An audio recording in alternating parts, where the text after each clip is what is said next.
Systems Live feed is open. Welcome back. It is so lovely to be back. Just had to fix that for a second. It's lovely to be back. As you can see, we decided to change the background a bit.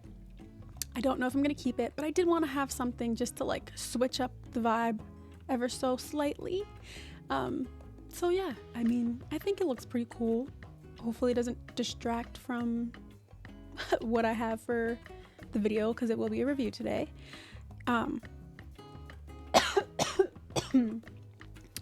Yeah, so hopefully we can like do this, change this up every once in a while. It won't be all the time. I'll go back to the old background every now and again, but I feel like I wanted to have something just to like switch up what we have, you know. I got tired of having the same background every day, so now we get this one, and hopefully you guys like this one. I think this one's cute. Anyway, we are going to be talking about another review today. I know that's what some of you guys look forward to. Probably most of you that are on my page is what you actually look for is the reviews. So, I hope you guys are happy that we're coming out with another one. So you're gonna get 2 reviews this week. Don't worry, I got you. You're getting 2 reviews this week. I don't know about a game yet because I do want to play. I want to play Resident Evil. We all know I'm not a horror person. So I'm going to play like one part. Like, I don't know if it's split up into like chapters or something. I'm going to play one little bit of it. I just haven't bought it yet. So I do want to play Resident Evil. If I'm being completely honest with you, I might give up on Claire Obscure Expedition, honestly, because it's pissing me off, and I wish I liked it more, and that's the problem. I don't like it as much as I probably should if I want to play it. So I'm very sorry. I don't love that game that much. It just isn't my cup of tea. It's nothing against the game specifically. It's just like I don't love how the gameplay works. I feel like I'm not even really getting much of the story. So it's like I feel like there's too much jumping into a battle every 5 seconds instead of actually being able to play a story, you know? So I feel like that's more for if I was like maybe streaming, I could do that, but like I can't stream for now. So if I'm doing stuff like this, it makes it easier if I can actually play a story. So bear with me, guys. As far as the gaming stuff goes, I do still want to play my games. I will still be doing that. So if that's not what you're here for, completely ignore that part. You don't even have to worry about that part. That part has nothing to do with you. But if you are here for the games, I'm just going to let you guys know that those are still coming, but Claire Obscure Expedition might not get finished. If we're being completely honest with you, I don't really enjoy it that much. So we're probably gonna go back to Assassin's Creed, and I will start Resident Evil, and if I can tolerate the first little part that I play of the game, then we will play that one. And if I cannot guarantee you I'm gonna be able to play it, because I can't do horror. I'm not a horror person. I want to play it because the game looks cool. I haven't seen anyone play it yet. It just from the little ads and things and the commercials that they have for it, it looks cool. It looks like a really cool game. So it made me interested. However, I know Resident Evil is a horror-based game, and I'm not a horror person. I try. I've just never been a horror person in my life. It has just never sat well with me. Like, I tried. So I'm gonna try Resident Evil. We will try it. And if I can at least get past the first part without it completely scaring the bejesus out of me, we'll see how it goes. So just wait on that, okay? Bear with me. But today we're doing a review. So gather around, ladies and gents. We're gonna do 2 reviews this week. One is going to be a Thai BL, and the other one is going to be an American show. So I think this time, no, I'm gonna start with the American one just to get it out the way. Yep, we'll start with the American one. So the American show that we're reviewing is Mary and George. This one is a little old. It came out in 2024, so bear with me if you don't have any idea what this one is. I didn't either. I happened to stumble upon it one day when I was searching on YouTube. You know how YouTube has the channels now? I happened to just stumble upon it one day and I was like, ooh, I know that man who plays George. I know him. He looks familiar. I think he was in the movie The Idea of You, if I'm not mistaken. But yes, when you see the picture of him, you'll know who I'm talking about, and then you'll get why I was even interested in clicking on it, because if I hadn't seen him, I probably wouldn't have clicked on it. But I was like, oh, let's see what he has. See his little lineup of stuff. So let's get into Mary and George. Mary and George is a 7-episode British historical drama that blends dark court intrigue, sexual politics, and ambition against the backdrop of early 17th century England. Based on the book The King's Assassin, it dramatizes how Mary Villiers, a relentless matriarch, orchestrates her son George Villiers' ascent to power through manipulation, seduction, and unflinching ruthlessness. Our characters. We have Mary Villiers. She is a fiercely intelligent, cunning, and unapologetically ambitious countess determined to restore her family's fortunes. Mary's strategies, alliances to court matches, are driven not by moral compass, but by an unwavering hunger for influence. George Villiers, Mary's son. Initially unremarkable and somewhat feckless, is groomed by his mother into a figure of power and sensual influence. George's transformation from a tool of his mother's design to an active player in his own rise is actually one of the bigger parts of the storyline. King James he's the monarch whose favor makes or breaks political careers. Complex, charismatic, and occasionally vulnerable, King James is both an object of desire and a player in the courtly power games that shape the series. We have an ensemble cast. However, I'm not going to list the full set of people, just because if I do, it's just going to take extra time that it doesn't really, they matter, but it makes more sense for me to just introduce them as the story goes on versus me trying to do all of them in the beginning, which might be a thing that I start to do from now on, just to make it a little simpler to talk about everyone separately. I will still talk about the main important characters and probably the people who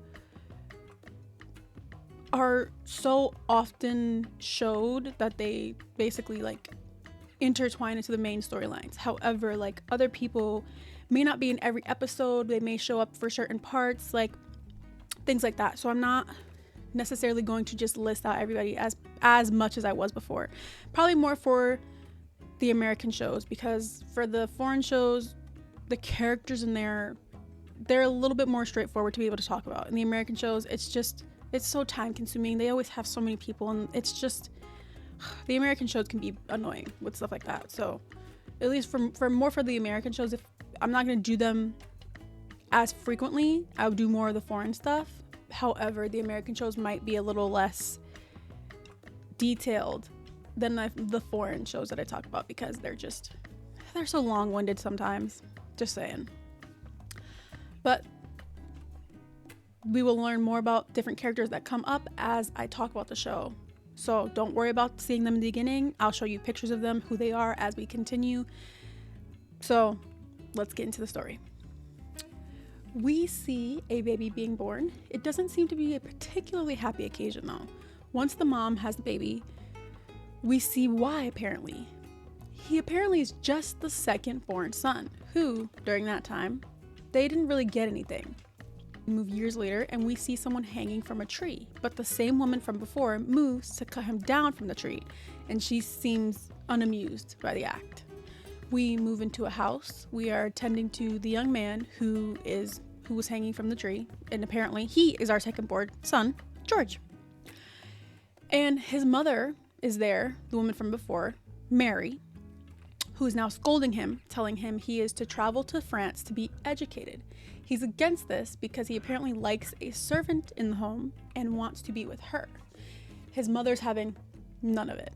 He says he's not going as long as his father still breathes.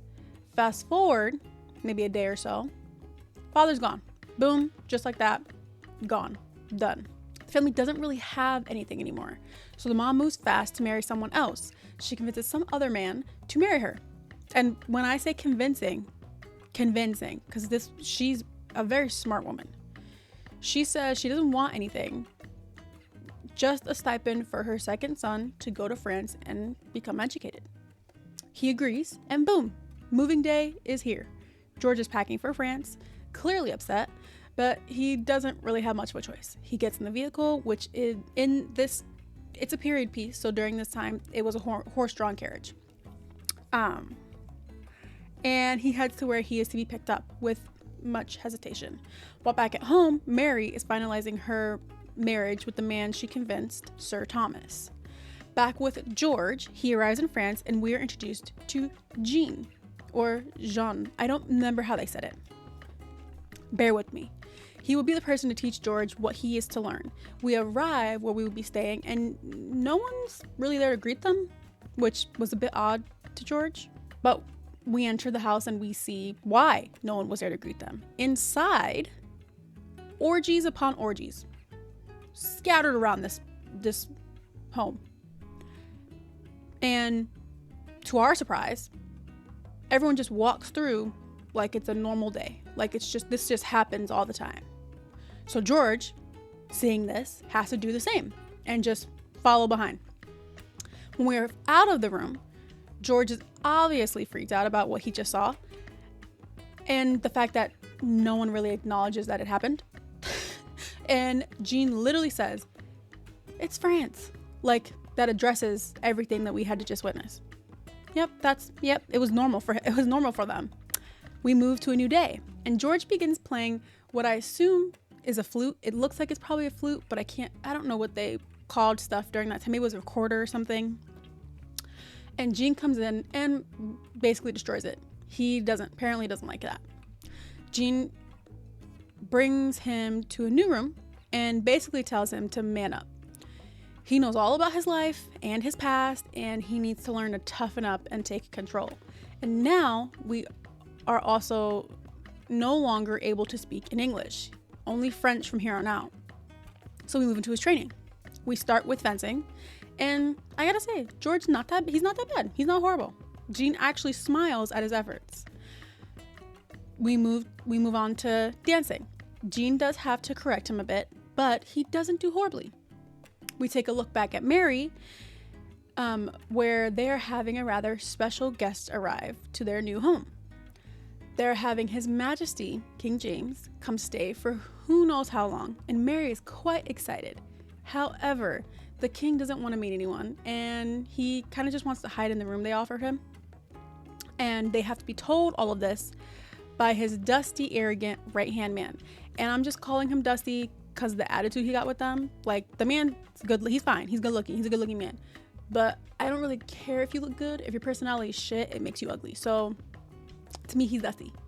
But yeah, Mary wants to at least meet the king. So she goes snooping around by the room that the king is staying in and happens to hear an argument between the king and his right hand. The king's right hand man exits the room. She sees him and of course he gets a bit crotchety. However, she pushes past that to remark about how handsome he is. But there might be someone more handsome to snatch the king away from him at some point. Obviously, he's very cocky. He doesn't believe that will happen. However, the king does come out in that moment as he says that. And his remark is, well, if ever there is, we'll have to meet them. Then we assume they go back into their room and we assume they have they get into the little bump and grind in their room. Because the grip they had on each other, that's probably the safest assumption I can make as they went back into that room. We move back to George in France, and Jean is introducing him to a whole new world of sexual desires. Jean is having fun times with a guy, and George happened to come in right before they were getting into business. And they decide to ask him if he wants to join. George hesitates at first, but ultimately ends up joining in. We move back to Mary, who is in a carriage with her son, enjoying the views. Her first son, blanking on his name. I'm sure I bring it up at some point. We move back to Mary, who is in the carriage with her first son, enjoying the views of the countryside, and she is stopped by another carriage. George steps out of the second carriage, and he seems to be more confident than when we first met him. He and his mother get to talking, and we see he is following a new saying: bodies are just bodies, which I think it's not a bad saying. However, especially in this day and age, please, whoever you choose as partners, I'm speaking like present day, in this day and age, today, whoever you guys choose as partners, yes, all of you, I'm trusting you guys, whoever you guys decide to choose as partners, be safe, get tested, and always get consent, okay? I wish you all the best.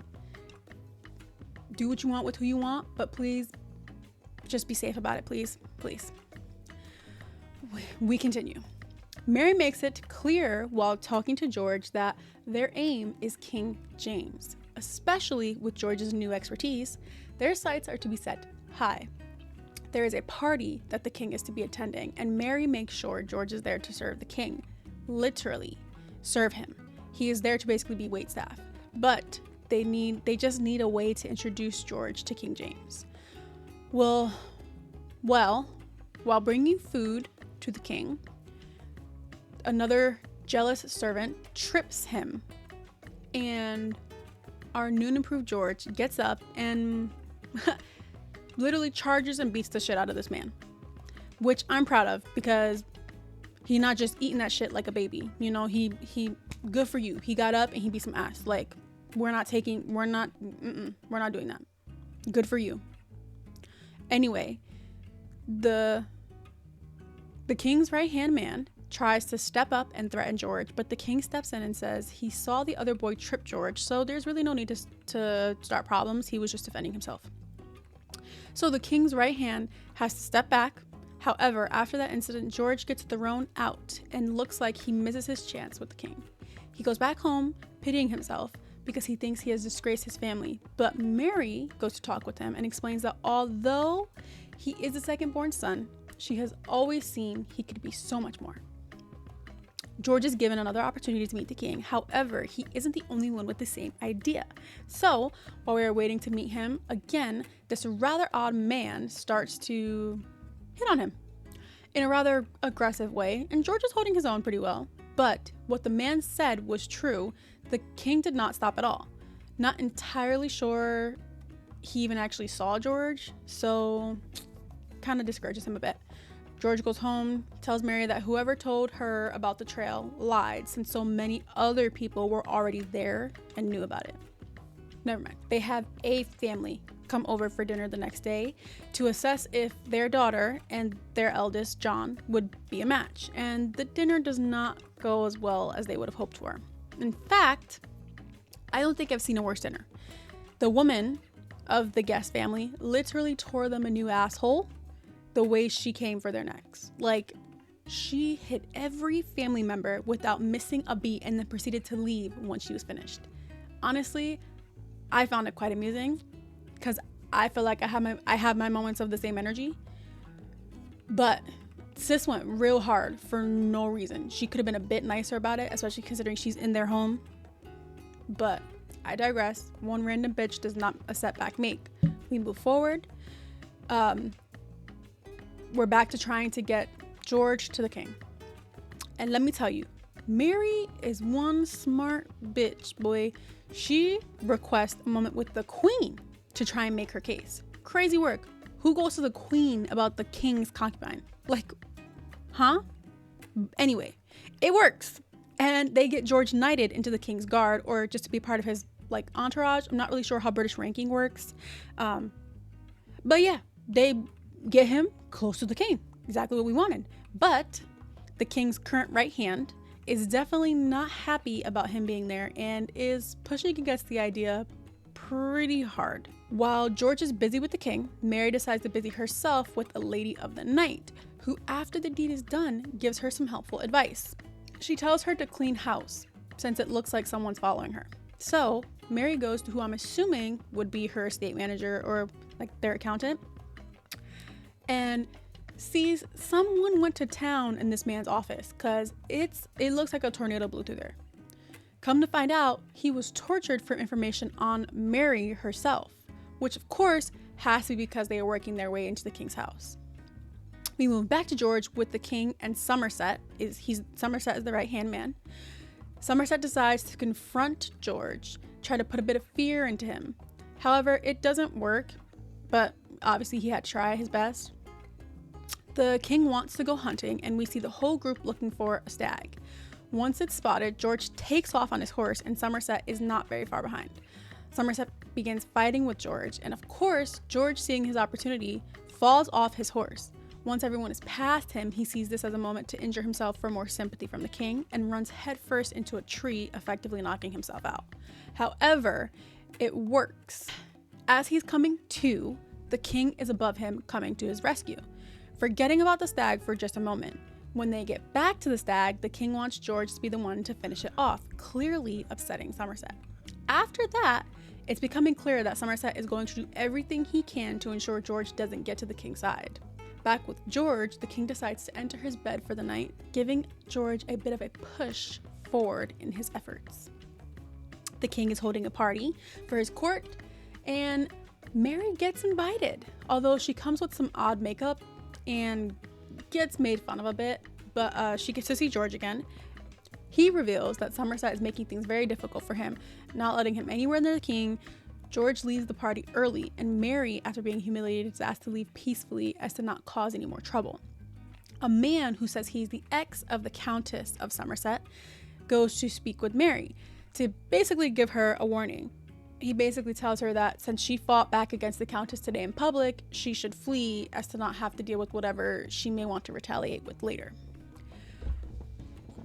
Ooh, sorry, just adjusting.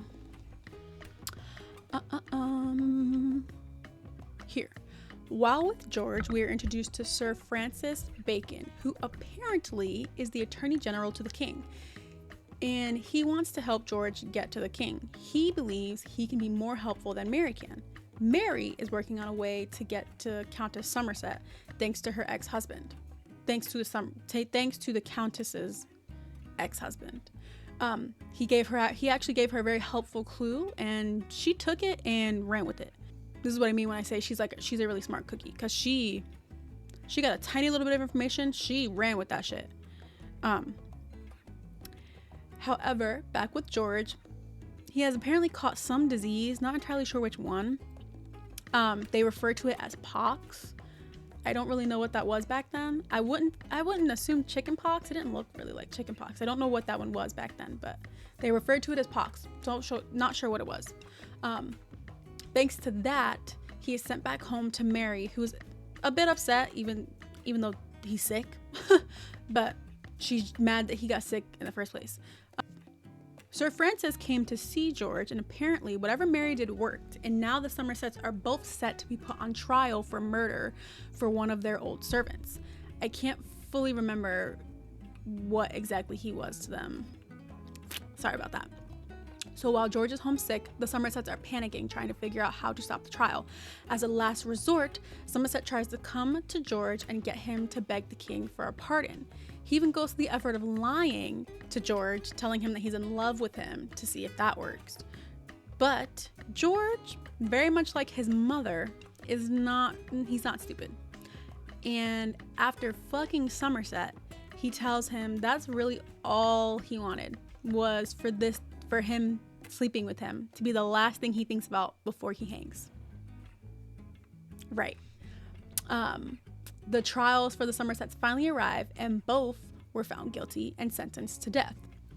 The king holds court again, and this time Mary is welcomed with open arms, and the king even apologizes. She isn't angry at all. On the contrary, she seems rather happy, and we see exactly why. George reveals himself. He is fully recovered and came with his mother to surprise the king. And now, with Somerset gone, George can finally step into the role of the king's closest aide, as we were trying to this whole time.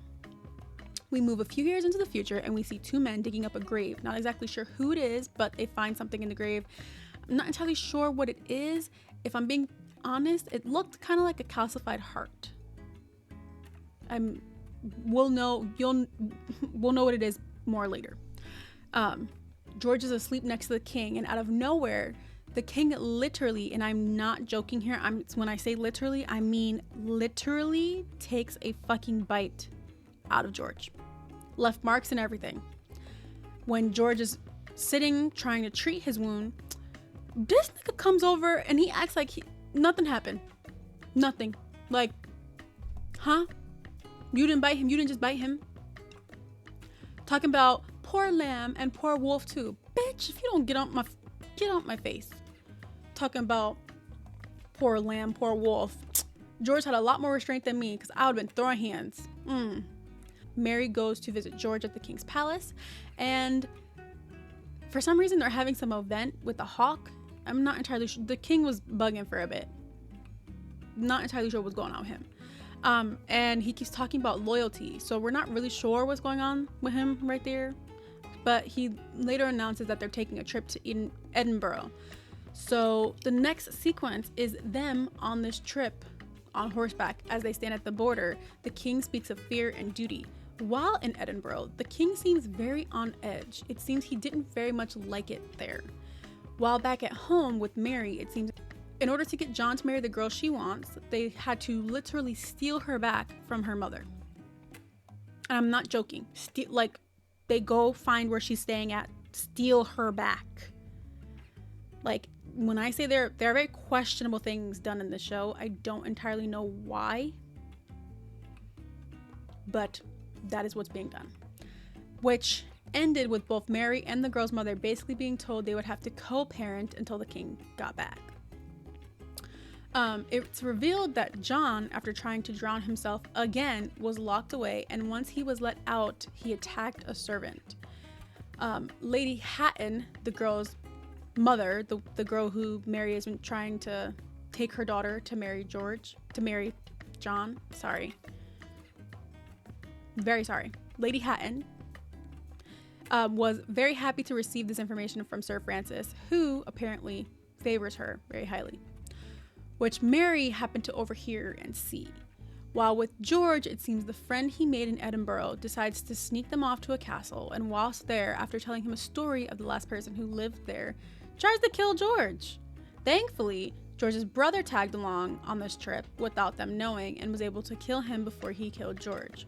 Once back with the king begins apologizing for how he's been pushing George away recently. We actually get to see a much softer side of the king that is actually kind of nice to see after all the nonsense he's been doing, because no idea what was going on with him for a second. And apparently that calcified heart that we saw from earlier was the king's first true love, and that's what the whole trip was about, was him trying to get the heart. And that kind of explains all the weird attitude changes that he was going through for most of the weird time that he was dealing with. Like, it was weird. But that's why he was dealing with some emotional issues. Now that that matter is settled, it seems like he's in better spirits. And of course, after everything Mary heard, she couldn't sit idly by, so she made the trip out to where they were camping, apparently before Sir Francis was able to get there, and told her version of what happened between her and Lady Hatton. And in the end, her boy John married the girl she wanted him to marry the whole time. We move a year later, we see two men talking, and it looks like one is trying to blackmail the other. It's obvious he's not really liking the blackmail. The one being blackmailed decides to just kill the blackmailer and be done with him. We move back to Mary, who's having a painting done of the whole family, and it seems the king is granting wealth all around, and Sir Thomas is not at all happy about it. Once George joins the family, Sir Thomas tells Mary he does not wish to see any of them again and exits. We move to a party the king is holding to celebrate Mary becoming a countess. While this is going on, a man appears. His name is Diego, and he is a count. It sounds like he's representing his nation, which I think, if I'm not mistaken, was Spain at the time. Sounds like he's representing his nation on an act of treason that happened due to the man we saw before that was being blackmailed. We move back to the party and find out that John's lovely new wife, Frances, is cheating on him. which, I mean, they can't entirely blame the girl since she was literally dragged, clawing and screaming into the marriage. But, you know, back then, times was real different. We are back with George and the king, and a new day is upon us. And we're headed to a council to talk to the man who's apparently named Sir Walter Raleigh about the possible treason Diego brought up earlier. George spoke out of turn during the council meeting, and King James is more than pissed at him, which is fair because he was supposed to just be seen and not heard. The queen asked to speak with Mary about George as it happens, because the queen supports his decision in helping Sir Walter Raleigh. However, the king does not. He doesn't like to contradict his lovers in public, so he just let the decision be. Mary tries to talk to George, but he doesn't really want to hear it, and Sir Francis reaches out to George and tries to show him who Sir Walter Raleigh really is, along with Diego. They try to explain to him that he should talk to the king and reconsider his standing between Raleigh, as he is not the man he claims to be. George then receives a letter from John and comes to see him, only to learn it wasn't really from John. It was from his mother. Again, trying to trap him with a girl of her choosing. This girl happens to be Catherine. She's a longtime friend of their family. They get stuck in a room together, basically locked in a room for the night, to try to basically force a marriage, because back then, if you're left alone with the guy, it kind of like, if you guys seen Bridgerton, like the first season, like they were left alone and now they had to pretend like they were really like into each other, because it'll cause a scandal, you know? So while stuck in that room, they get to talking, and the arrangement that Catherine is describing is not sounding bad at all. It's pretty clear that George is really struggling, and Mary decides to send him away to get some help. And this all happens kind of at a perfect time, because it seems his wife is kind of hitting her breaking point. George heads back to the king after deciding to go along with marrying Catherine, and George talks with the king and tells him to make the decision for himself on what he wants to do with Raleigh. The king decides to execute him, and it upsets not only the townspeople but also the queen. Mary gets an earful from the queen and tries to speak to George again, but he really doesn't want to hear what she has to say. A mob is chanting outside, which is a bit extreme, but that's how they kind of handle stuff back then, with angry mobs. Anyway, we move to see that the queen has passed, and Prince Charles, their son, is having a very hard time. Apparently, since King James is too enamored with George, Charles was left to the care of his mother, and with her gone, he's having a rough time adjusting. But if we're being honest, the king isn't really doing too hot himself. He's basically broke at the moment and can't even pay to have the queen buried. He's not fully coming to terms with it, and George is very obviously not loving how he's handling this. George goes to apologize to Charles, and he decides it's about time the king dealt with the fact that his queen is gone. The king finally comes to his senses, and while he and George are working on the queen, Mary is dealing with her lover being taken and potentially hanged for the murder of Sir David, the man who was threatening them in the beginning. With George, we see that some problems are beginning to arise. The king still isn't fully there. Sir Edward is backing out of the Privy Council to explore domestic corruption and Spain. And Sir Edward is the guy who, Sir Edward is the father to the daughter that married John. And Diego wants the Princess of Spain to marry Prince Charles to help unite the two nations.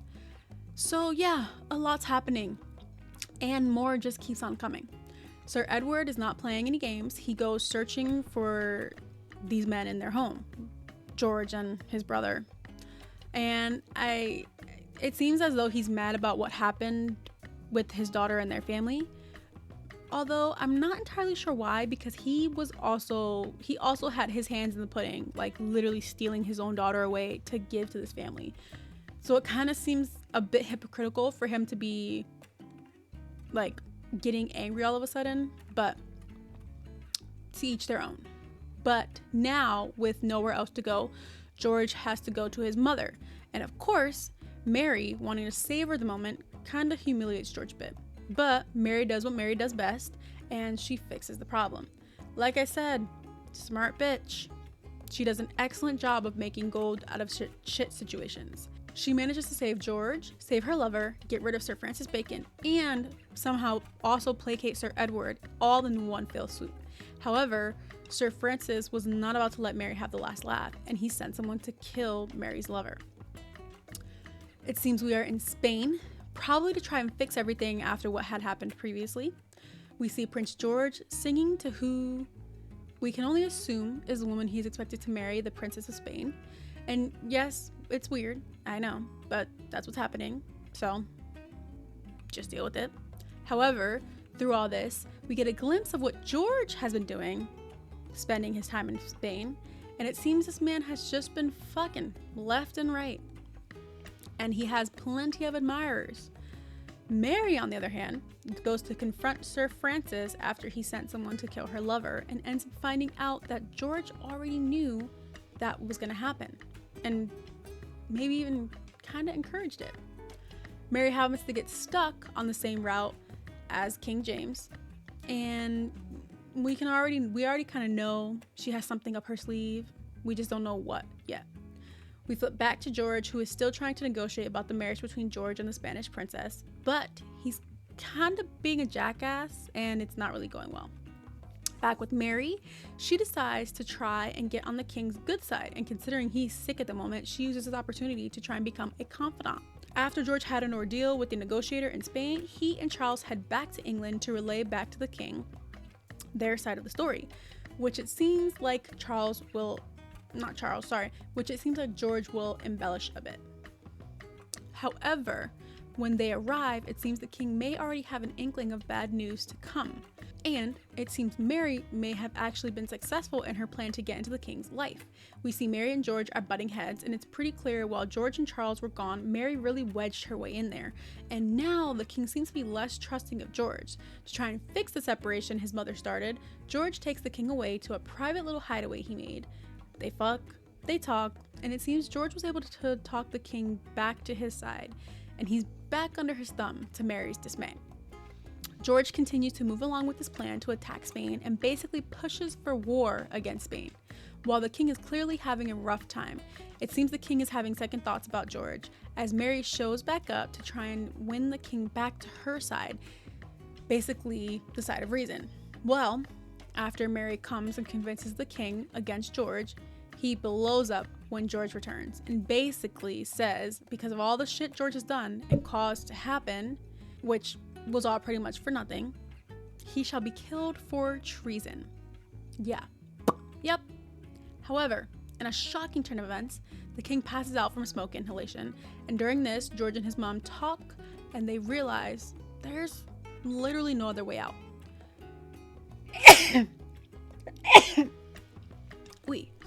Golly. They decide the only way to move forward is to kill the king. With the king gone, Charles moves up to the position of king, and since he's more easily swayed than his father was, he basically just does what Charles asks.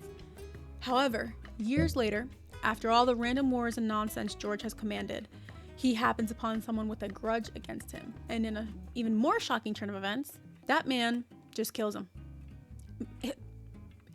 Broad daylight in a bar full of people. Gone, right? Just like that. Boom, done. Then somebody runs back to inform Mary, who seems actually unfazed by the news of her son being killed, and even has the audacity to say, how else was this going to end? Yeah. And that's what closes out the show. Crazy work. Like, I'm not entirely sure how much they cared for each other, considering they were mom and son, but hey, to each their own. That is what they did. Now, the book that they based it on, I've never read that book, so I couldn't tell you guys how accurate it was or not. For those who have read the book, let me know.